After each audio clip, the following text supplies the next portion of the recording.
Hominid remains in the Indian subcontinent. Hominid ऐसा कोई भी प्राणी होता है या जीव होता है जो ह्यूमंस को थोड़ा रिजेंबल करे, जिसके कैरेक्टरिस्टिक्स ह्यूमन से थोड़े मैच करे।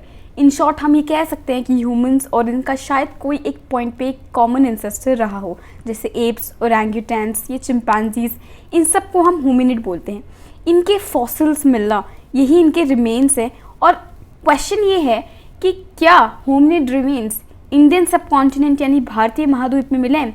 हम जानते हैं कि ये अफ्रीका से तो ज़रूर मिले हैं, कुछ चाइना से भी मिले हैं और कुछ जावा से भी मिले हैं, जिन्हें पीकिंग मैन और जावा मैन बोला गया है, होमो इरेक्टस के सबूत बेसिकली। बट इंडियन सबकॉन्टिनेंट में बहुत ज़्यादा हमें होमिनिड रिमेन्स नहीं मिलते हैं। क्यों? क्योंकि इतनी इन्वेस्टिगेशन नहीं हुई है, आर्कियोलॉजिकल सर्वे ने अभी तक इतनी खुदाई नहीं की है। इनएडिक्वेट इन्वेस्टिगेशन के कारण हमें इतना एविडेंस नहीं मिल पाता है कि हाँ इंडिया में भी किस टाइम पे कौन से होमो या होमिनिड रिमेन्स अवेलेबल हैं हमें। लेकिन सरप्राइजिंगली एनिमल फॉसिल्स और स्टोन टूल्स बहुत ज़्यादा मिलते हैं। Animal fossils basically in humans ने, जो एंशिएंट ह्यूमंस रहे होंगे, इन्होंने जो एनिमल्स को हंट किया होगा, खाया होगा या फिर यूज़ किया होगा अपनी स्किन के लिए, वो प्लस इन्होंने स्टोन टूल्स बनाए बहुत सारे। तो ये दोनों चीज़ें हमें काफ़ी अबंडेंस में मिल जाती है, काफ़ी मात्रा में देखने को मिल जाती है। पर ये जो ह्यूमंस थे जो ये सब कर रहे थे, एंशिएंट ह्यूमंस, चाहे वो ऑस्ट्रेलोपिथेकस रहे हो क्या पता, या होमो हैबिलिस थे या होमो इरेक्टस थे, हमें कोई सबूत नहीं मिल पाता है इतना ज़्यादा। क्यों? क्योंकि इन्वेस्टिगेशन अभी प्रॉपर इतनी डीप हुई नहीं है। काफ़ी सारे प्लेसेस जो है इंडिया में वो अभी पॉपुलेटेड है, तो वहाँ खुदाई करना पॉसिबल नहीं है, प्लस बजट की भी बात आ जाती है इसीलिए। अब आप जानते ही हैं कि 19वीं सदी में पूरा अभियान चल रहा था कि फॉसिल्स ढूंढ के निकालने हैं, क्योंकि जो पहले जो नोशन था ना आदमी का कि हाँ भगवान ने तो हमें परफेक्ट बना के भेजा है और ये सब पूरा खारिज हो चुका था। डार्विन की बुक थी, उसने पूरा रेवोल्यूशनाइज कर दिया था एवोल्यूशन का कॉन्सेप्ट कि हम बंदर से शायद हमारा डेवलपमेंट हुआ है, हम शायद पहले वानर जैसे चलते हैं आज की डेट में, चिंपैंजीज उस तरीके से, हम टार्ज़न की तरीके से पेड़ों पे झूल रहे होंगे, फिर ग्रेजुअली धीरे धीरे हम इवॉल्व हुए हैं। तो 19वीं सदी में जब ये सब हो रहा था तो शिवालिक हिल्स यानी कि हिमालय वाला जो रीजन है ना, वहाँ पे खुदाइयाँ चल रही थी। तो जो उसकी जो सबसे सदर्न मोस्ट यानी कि जो उसकी दक्षिण मोस्ट जो हिल के टुकड़े हैं, जिसको हम शिवालिक हिल्स बोलते हैं पूरी बेल्ट को, जैसे ये हिमालय के ऐसे बेल्ट है, तो उसमें जो सदर्न मोस्ट है इस बेल्ट को हम बोल देते हैं शिवालिक हिल्स। यहाँ से हमें कुछ बहुत पुराने फॉसिल्स मिलने लगे, है ना। ये एकदम एप्स की तरह दिखते हैं, एकदम वानर की तरह। तो जो उस टाइम जो हिस्टोरियंस इन्हें खोद रहे थे या आर्कियोलॉजिस्ट जो खोद रहे थे और हिस्टोरियंस में जो इन्वॉल्व थे, वो बोल रहे थे कि ये शायद वो एप्स हो सकते हैं जिनसे मानव का विकास हुआ हो।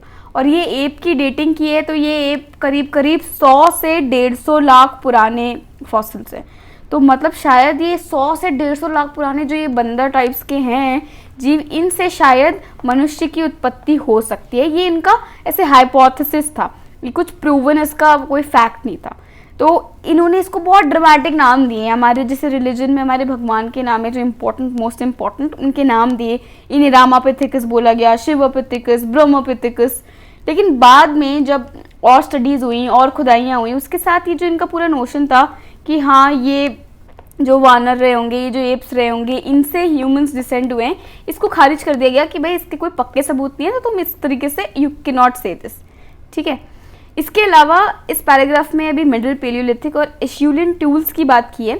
ये दोनों ही बहुत डेंस टॉपिक्स हैं, इसको मैं आगे वीडियोस में कवर करूँगी डिटेल में कि पेलियोलिथिक क्या होता है, एशुलियन टूल्स क्या होते हैं और किस कैटेगरी से बिलोंग करते हैं और क्यों इनको ऐसा बोला जाता है, सब आगे कवर होगा।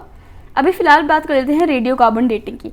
अब जैसे हम जानते हैं कि हिस्टोरियंस जो होते हैं वो बेसिकली इन्फॉर्मेशन जो है आर्कियोलॉजिस्ट की जो डेटा मिलता है उसके बेसिस पे पास्ट को रिकन्स्ट्रक्ट करते हैं।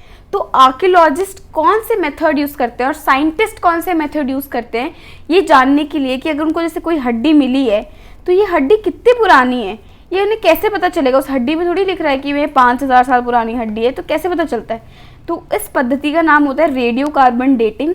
ये 1949 में डिस्कवर हुई थी। इससे हम कोई चीज़ जिसमें कार्बन एटम है, कार्बन एलिमेंट है, वो कितनी पुरानी इसका पता लगा सकते हैं। बस क्या कंडीशन होनी चाहिए कि उस चीज़ में कार्बन एलिमेंट होना चाहिए। जैसे प्लांट्स हो गए, ह्यूमन बॉडी हो गई, इसमें C14 होता है, कार्बन का एलिमेंट है C14 एक, और प्लांट्स हो गए या फिर आपके पत्थर हो गए, इन सभी में कार्बन होता है, इसलिए इसको रेडियो कार्बन डेटिंग बोलते हैं। ठीक है, आगे चलते हैं। तो 1982 में क्या हुआ था, एक बहुत बड़ी डिस्कवरी हुई थी भारत में। 1982 में अरुण सोनाकिया थे, है ना, अरुण सोनाकिया एक आदमी थे, जियोलॉजिकल सर्वे ऑफ इंडिया के ऑफिसर थे। हमने पहले भी पढ़ा है, जियोलॉजिकल सर्वे ऑफ इंडिया का एक ऑफिसर था ब्रूस फूड, जिसको हस्तकुठार मिला था, पहला हैंड एक्स मिला था, कहाँ से, मदुरई से। ठीक है, उसके बाद जीएसआई के जो मेंबर थे अरुण सोनकिया, ये खोद रहे थे, कहाँ पे खोद रहे थे, नर्मदा जो नदी है उसके आसपास, उसके तट पे खुदाई कर रहे थे। और उनको हथनौरा गांव के पास में उन्हें बजरी में से क्या मिला, उन्हें मिला एक क्रेनियम यानी स्कल कैप। ये खोपड़ी होती है ना, खोपड़ी की जो ऊपर की जो हड्डी होती है जो प्रोटेक्ट करती है हमारे सर को, ये क्रेनियम मिला उनको। और इस क्रेनियम के साथ में उनको कुछ और थोड़े से फॉसिल्स मिले थे, किसी वर्टिब्रेट के रहे होंगे शायद, और कुछ अशूलियन टूल्स मिले हैं।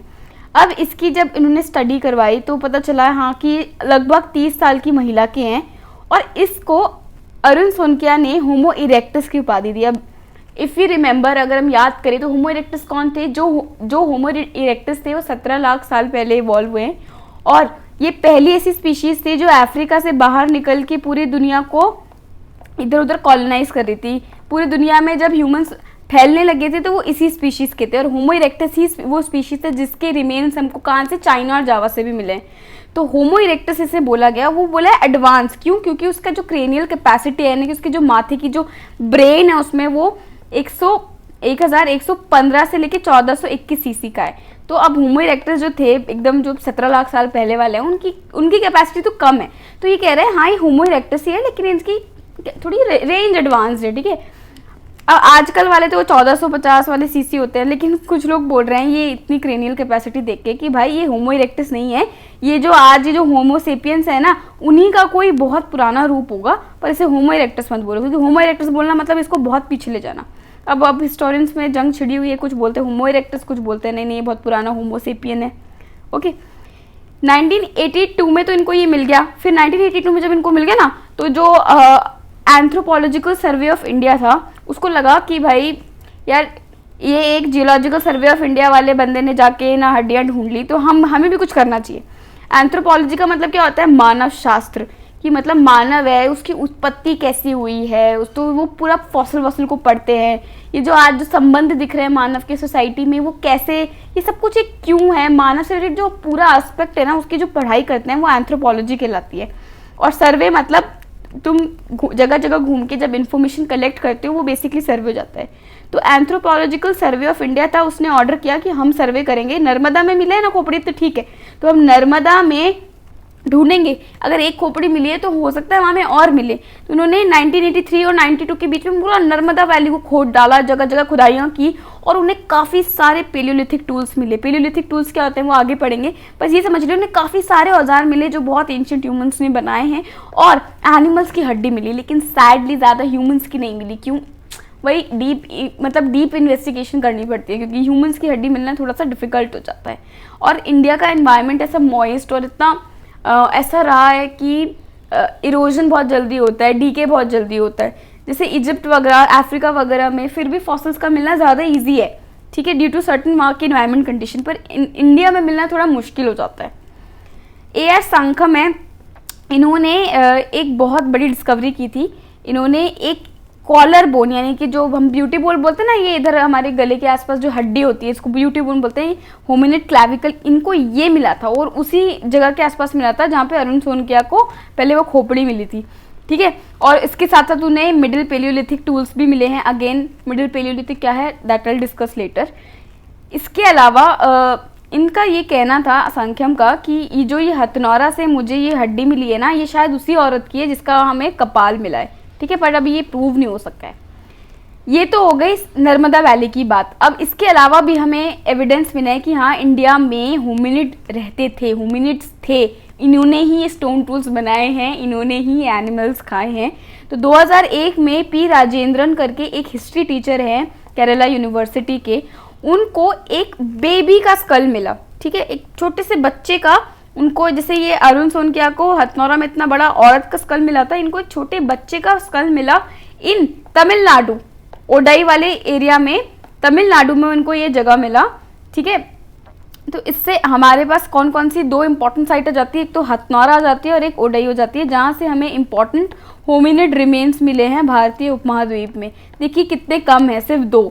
इसके अलावा भी और भी रहे होंगे, लेकिन वो हमें अभी तक खुदाई में मिल नहीं पाए हैं, लेकिन हमें एनिमल बोन्स और टूल्स काफ़ी मात्रा में मिले हैं।